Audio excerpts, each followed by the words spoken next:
Do you think it was the technical report that really highlighted the loopholes in the entire No, regulation? if you follow a transparent process with reference to the law, you'll always come to the right decision. If you understand the problems of the industry and how call drops happen Right. and the reason for call drops, which are known to the regulator. If you discard those reasons and bring a regulation, this will be the result. Because you can't take populist measures, right, to tell the public you're doing a lot for them when you know that what you're doing is ultra-virus. And this is what the court has held. Right. That the regulation is ultra-virus, it's manifestly arbitrary and it's unreasonable. Right. And that even subordinate legislation should follow processes of transparency Right. as is reflected in several American judgments, including that of the American Supreme Court. Sir, TRAI's role and entire whether or not it can actually pass this regulation was also discussed, and the Supreme Court has said that TRAI does not have the authority.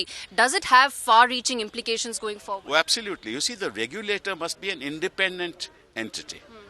It must not act at the behest of the government. Not that I'm saying that this regulator did, but if this regulator had followed principles of transparency, understood the problems of the telecom operators, maybe he wouldn't have passed that order.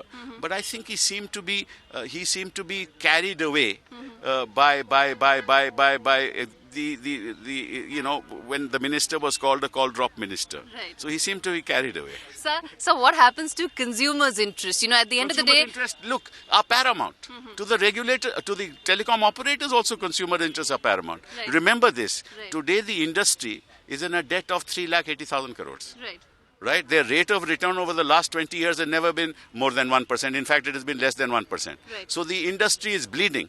On top of that, you have an illegal regulation, which is ultra-virus.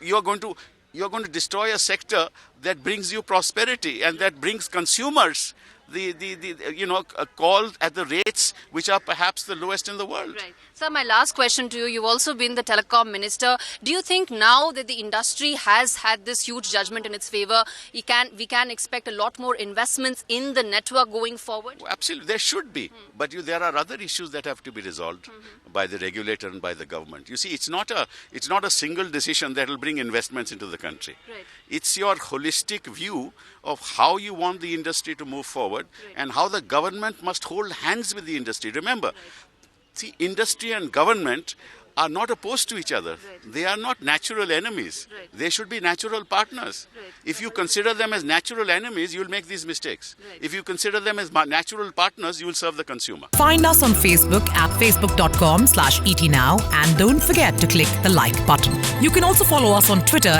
at @etnowlive. To stay updated with all our programming, hit the subscribe button on our YouTube channel by logging on to youtube.com/user/etnow.